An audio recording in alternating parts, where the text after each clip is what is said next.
If you are hearing this, you are listening to the shortened public version of our exclusive members podcast. We hope you enjoy it, and if it leaves you wanting to hear more, please don't hesitate to visit our Patreon page where you can join and get access to full-length podcasts and exclusive videos among other benefits. Our podcasts and videos have no sponsors nor paid promotions interrupting them, and that is only made possible by the support we receive from our amazing members. And now, the Above Average Podcast.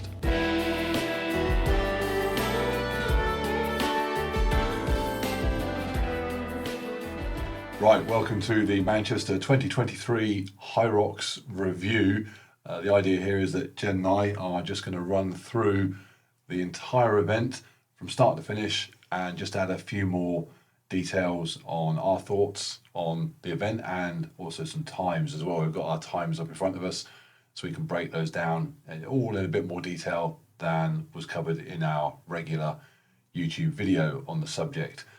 So if you've seen that already, this is going to hopefully fill in some gaps and add a bit more detail. So at the beginning, if you've watched the video, it starts off with us going into the event, obviously, going into the starting pen.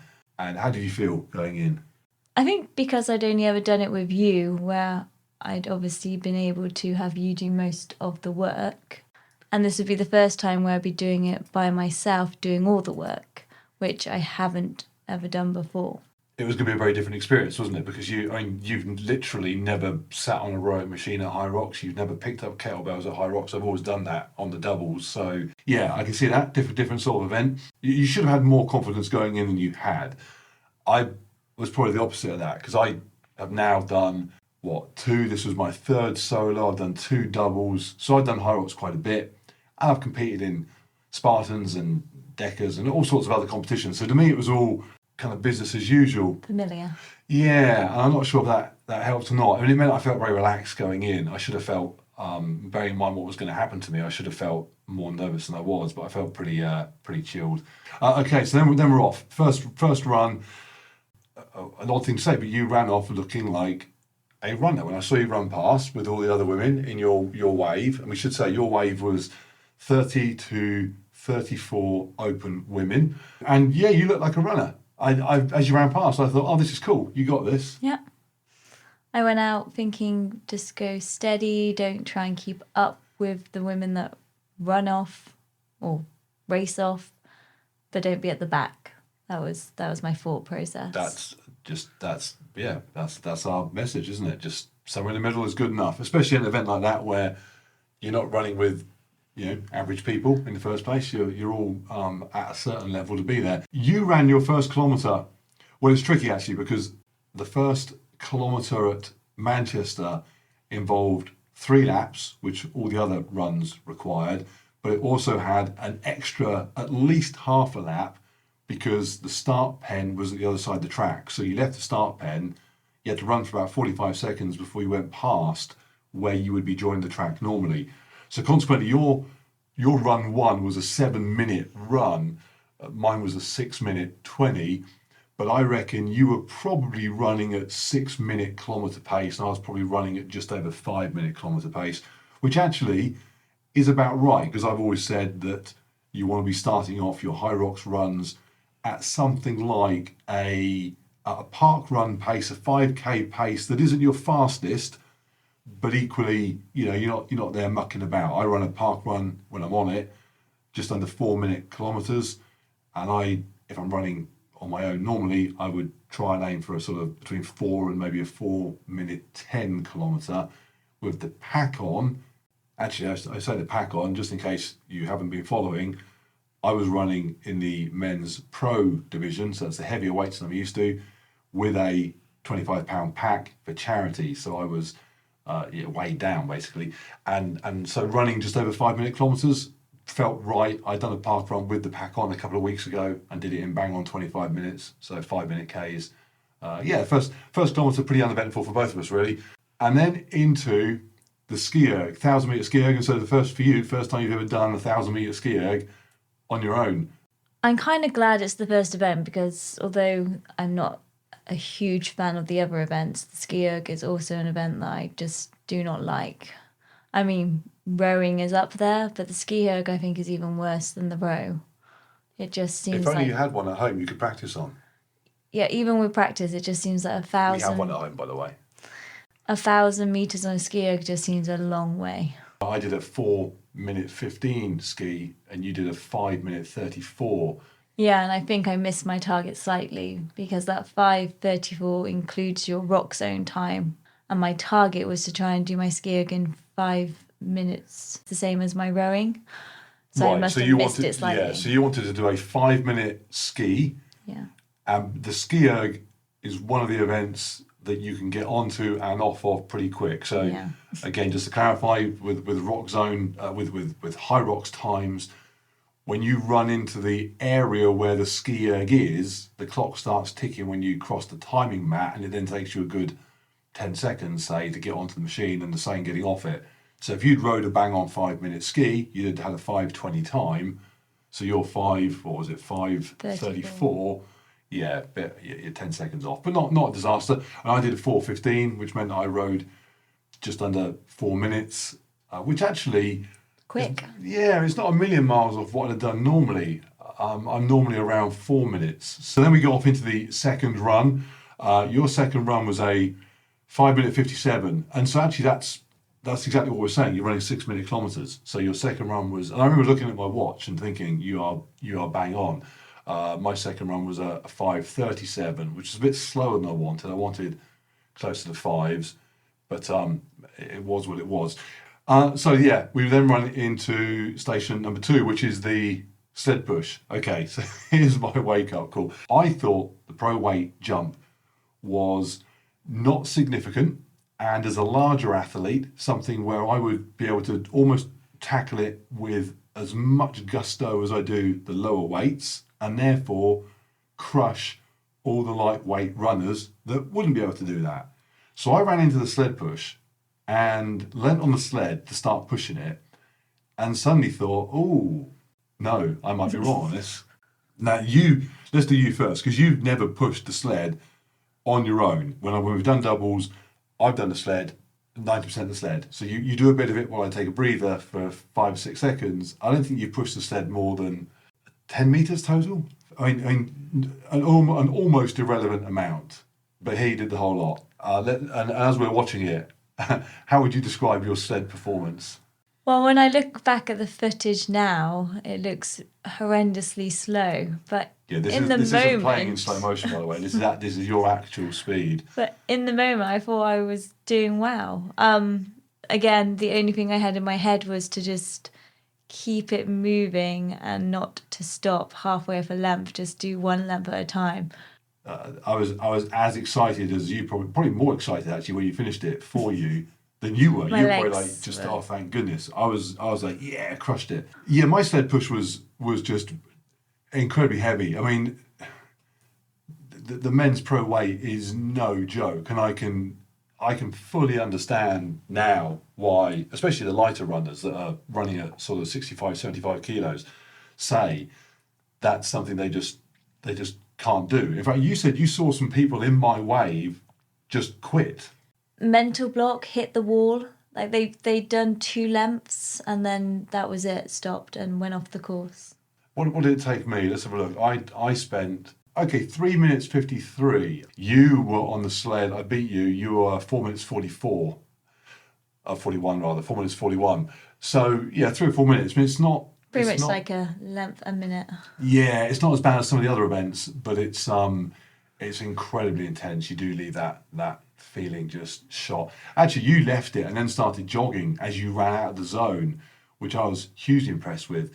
And then more so when I then left, because I could recall you having done that, and I left it unable to walk, let alone jog. Again, I had you in my head saying, just don't walk in the rock zone, always run, jog, even if it's slow. And then straight into the run afterwards, and the run afterwards is always brutal after the sled push. My time for that third run was a 6:35. I mean, crikey, 6:35 is getting into, that's kind of ultra marathon pace. Yeah, if I went out to do an easy run, that would be a 6-minute run, would be kind of dawdling for me. Running a 6:35 is, crikey, I mean, it's just Yeah, terrible. It happened to be my second fastest run. Yeah, I mean, yeah, you ran a 6:06. In fact, that was the first time in the event thus far that you beat me. Run 3, you're 30 seconds faster. Sled pull. Well, you go first. What did you think? Really hard. I was putting my whole body weight, which is about 55 kilograms. Yeah, sled's heavier than you, isn't it? Yeah, into just sitting pretty much down into it just to move the thing. I mean, I've, in the lighter weights, attacked this and just gone hand over hand and just hauled the thing in like I don't know, reeling in heavy trout. It doesn't even look like it. It's probably not a fish, is it, like that? It doesn't even look like it moves a metre a time. No, I mean, there's me, like I'm taking drinks halfway through, and I was also very aware the photographer was there taking photos, and this is a station where if you're crushing it and in good shape, you get some awesome pictures. And I was just thinking, get out of my face with that camera, because I don't want you taking a photograph of this. This is embarrassing. I was going so slow. I just felt rubbish. Okay, so we're out the sled and into the next run. So I ran off the back of the sled pull a 6:16, still hurting me. You ran a 6:24, so we weren't far off, only 10 seconds apart. So that run was what it was. Yeah, that then takes us into burpee broad jumps. Burpee broad jumps were just, I knew they were going to be hard. Getting all my weight onto the floor was the easy part. I was going to say, going down. Going down. Although even that, every time I leant onto the floor, it hurt my wrists. I mean, literally, I felt like I was sort of crashing to the ground. Once on the ground, chest on the deck, I'm lying down, literally, and it was just beautiful. And I didn't want to get up, but then obviously had to. And yeah, it just was what it was. My burpee broad jumps took me, I found it a bit embarrassing. It was 8 minutes 40. I mean, yeah. What? Don't know what to say about that. Yours though, what did you think? Because you beat me by a lot on that. You did 6 minutes 16. I'm not too bad at it. I think if I worked on my technique and did the jump down, jump up, 2 feet technique, and just my general fitness was a little bit better, I think I'd be okay. Yeah. Sort yourself out. Run 5, you did a 6:23, and I did run 5 a 6:32. You beat me again, and that then takes into the row. Okay, the row. Now the row is one that I went into with illusions of thinking that I'd sit on it and be able to sort of redeem myself. I knew that I was going to be having quite a bad time of it, because actually the row at this point. Let's have a look on the times. I go into the row at 58 minutes elapsed total time. So I know that I'm just dying out there. And I thought, well, I'll get on the rower and I'll crush the rower. And I can then say afterwards, yeah, I did a bad time, or I did a slower time than ideal. But hey, look at that rowing time. And as soon as I sat on the row machine, I knew that wasn't going to happen. In fact, I don't know if you noticed, I didn't even strap my feet in. I knew that I was going to be going at such a slow and steady pace that there'd be no need to strap in, and just tried to do a 2-minute 500-meter split to give me a 4-minute overall time. I know from experience it takes me 15 seconds to get off and on the machine, so I thought if I do this, I'll be out in 4.5 minutes. That's exactly what I got. In fact, what did I do? 4 minutes and my row 4 minutes 32. So yeah, I just held 2 minutes the whole way. Very, very slow pace for me, but not a disastrous row. I mean, 4 minutes 30 for a lot of people is not too bad. And it gave me an opportunity. I thought it gave me an opportunity to recover a bit. Did it? No. Your row looked pretty good. When I looked at the monitor, and you were doing like a under 2 minute 30 split, which I knew you wanted. And, so that was I was smiling as well. I think, like you just said, I kind of used the row almost as a breather, which clearly going forward isn't what you should be using the row for. But I stuck to my 2 minute 30 pace, which meant overall my row was 5 minutes 26. So next time what would be nice is to make the whole row time under 5 minutes. So aiming for maybe like a 2:15 split.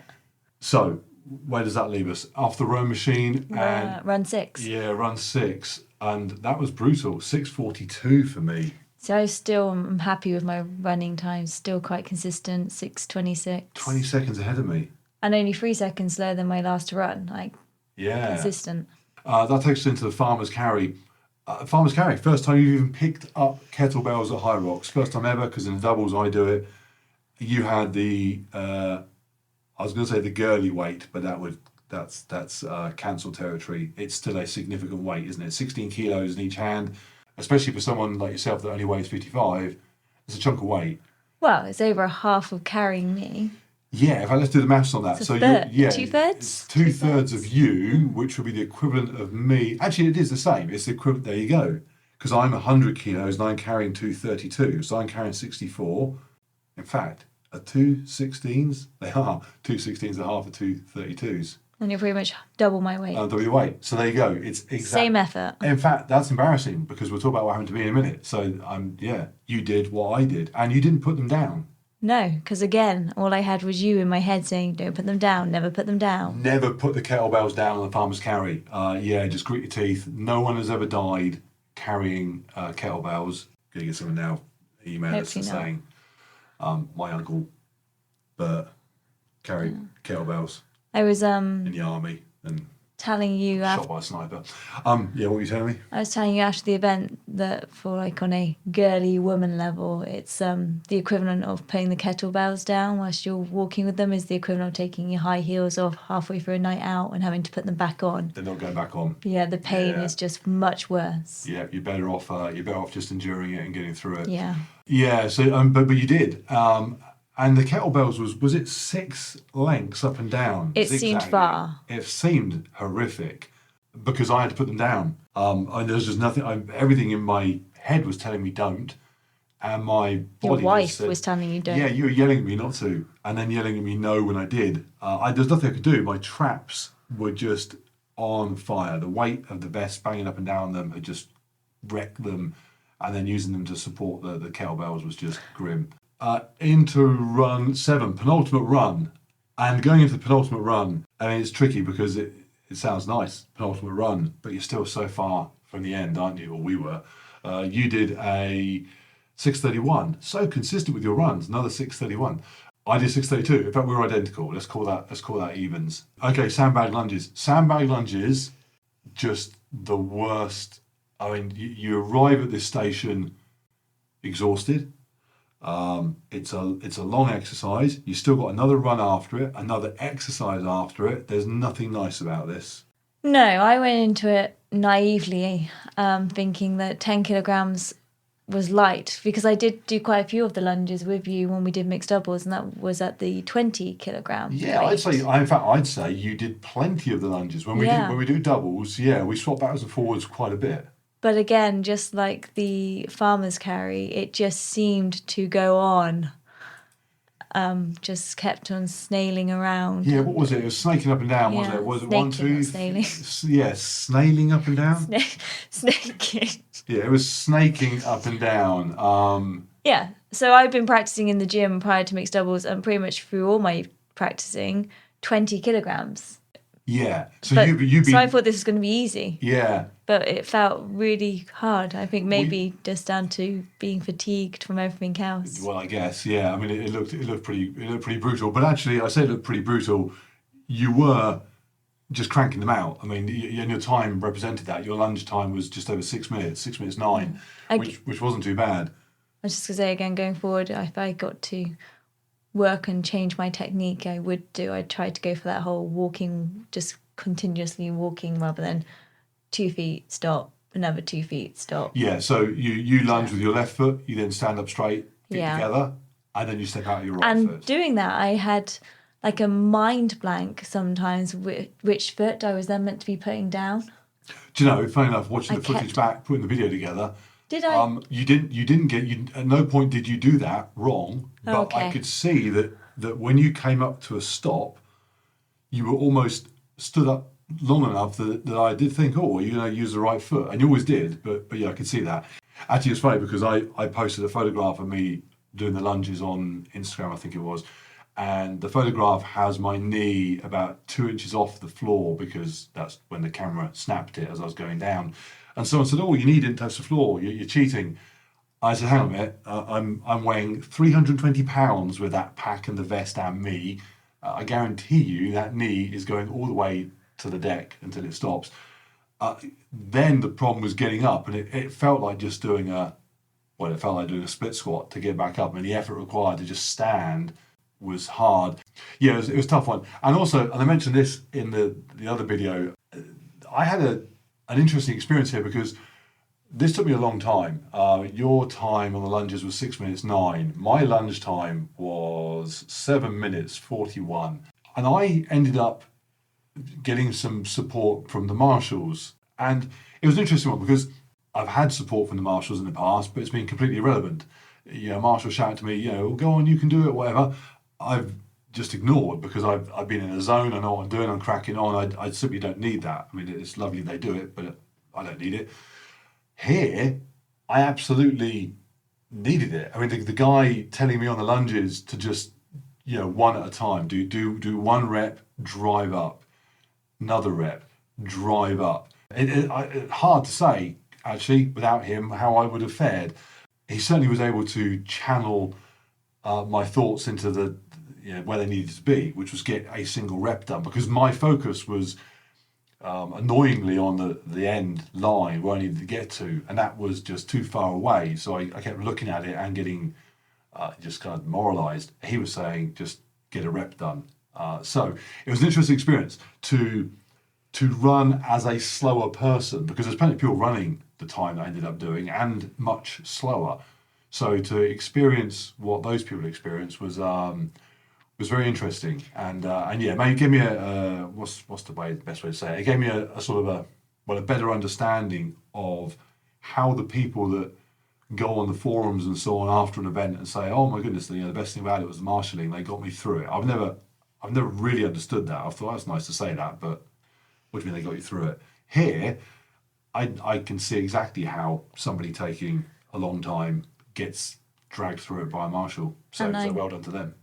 And then we run off into the final lap. Your final lap was terrible compared to my other laps. Well, actually it was, wasn't it? 7:33 compared to other laps. It was appalling. I did a 7:55 run. Couldn't possibly have gone any quicker if I wanted to. Fair assessment of the final run? For you, no. I think, as you say, you can always give it more. It's your final run. Yeah, I mean, mentally you are thinking attack it, but the reality is your legs say no, screw you. Right, yeah, you then go to the wall balls. This is quite an interesting one. So we're looking at the footage of both of us doing them side by side. And we're both doing the same sort of thing, really. You're doing, did you break it down to? I broke into 5s. Okay, so you do 5 rest, 5 rest. I did it in 10s. But the same approach, we take a break every now and again and get back into it. You just pause and kind of look at the ball like you hate it. I wanted to scream and shout at you something, but you don't respond overly well to being screamed at and shouted at, do you? You don't. I was a bit worried that if I shouted, "Come on, babe," or something, I don't know, that you'd turn around and just say, "Shut up." I had that fear. So 7 minutes 44 and off you go, across the finish line. And actually, let's stay on your finish line, because I came round to the other side of the finish area when you were done and expecting to kind of, I wasn't sure what to expect. And you had kind of sat up and chatting to someone, and I don't know what you're talking about. I was on a high. I'm completing the event. You were on a high, and I'm not convinced. I think 90%. You should have had enough energy left for a high. I think I would have liked to have seen that high used up on one of the events earlier. I'm pretty sure probably more than 90% of the people that finish Hyrox come onto that stage on a high. Okay, well there you go. There's some advice. If you finish Hyrox on a high, the Mark Lewis suggestion is channel that high into exertion earlier on. Getting a lot of people shouting abuse at us now. Abuse at you. So you looked good when you finished. I know. Which I was happy about. And I was happy that you enjoyed it, because I was in the main media. You were. In fact, you were. And that's a great point. You looked so happy that you finished. You ended up on the Hyrox Instagram page, sat on the finish steps. Smiling away. Smiling, yeah, exactly. I didn't use my photograph. It put people off. So let's go back to me. My wall balls were brutal. And again, I did something that I've not done before, but I now appreciate why others do, is I went to the crowd, because you'd kind of gathered a little sort of posse of Well, I had organised Mario's fan club. I had organised prior to you coming into the Warbles for you to be on this end one. And this end one happened to be where You selected my Warble station. Yeah. Jerry, who is the lady in white in the video, was just shout super... out to Jerry, Warble judge. Yeah, was just super helpful. And she asked, where did I want you? And I said, here's fine. Not realising Did she also ask if you wanted her to scream abuse at me? I said that I demanded it. Okay, well, she stepped up to the mark on that one, yeah. But it happened to be where all the marshals that weren't marshalling were congregating. Right. So they were all there, so they ended up being your fan club. Yes, I don't know her name, which is annoying, but I don't know. The lady that was on the sled. The girl that was on, yeah. If you were the girl that was on the sled, lady. The sled push. Push. Can we not say girl?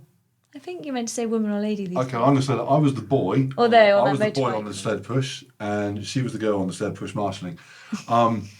And she was incredibly motivating then. Although I didn't need the motivation then, but she was great. But here she was. In fact, I think she was yelling easy at me, wasn't she? Which it sounded a very kind of. She had a very Duke from Rocky sort of approach to her marshalling, her sort of support. Yeah, just yelling.